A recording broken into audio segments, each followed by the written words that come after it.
Hi, I'm Donna with Jesus Loves Joe Summer Edition, and we're doing this summer edition, couple minutes, just devotionals on the go in the summertime for you while you travel. We know it's hot, and just some things to think about. So today I want to ask you a question. What if it all works out? What if everything that you've been worrying about, stressing over, just trying to control, figure out, like, what if it all works out? And I want to talk about today in Philippians, because we tend to just always take these situations that we're going through and ponder on the negative.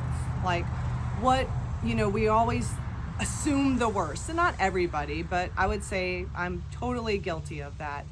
But Paul has a different perspective here in Philippians as he's writing to the Christians in the Roman colony of Philippi.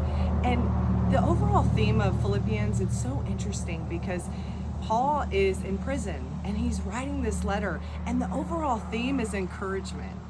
So how wonderful to think of such things like that, as he states in Philippians 4:8. He says, "Finally, brothers, whatever is true, whatever is honorable or just, whatever is pure, whatever is lovely, whatever is commendable, if there is any excellence, if there is anything worthy of praise, think about these things." He doesn't tell us to worry. He doesn't tell us to think on things that may not go in our favor. He's saying whatever is excellent and praiseworthy. And so when you think of it like that, when you have a thought, I want to challenge us as we go through this summer, is whatever we're just holding on to, think of what would be praiseworthy to God in your given circumstance. As you give it over to Him, what would that look like? So as you go through the summer and you're pondering things that you're maybe holding on to or worrying over, stressing, like when you start to think, what if this happens, or what if this happens, and not in a negative way, turn it around. I challenge you. What if it works out?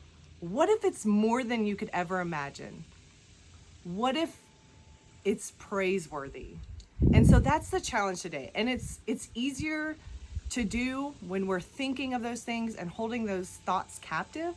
But I challenge us, as Paul was. He was in a circumstance that wasn't very favorable. In fact, most of us probably wouldn't be sending letters of encouragement. But yet, God, in the center of all that, that's that joy, that's that praiseworthiness, and He encourages us to do the same. So we hope you have a wonderful summer. Tune in next week, different topics and different people coming to you from this summer edition.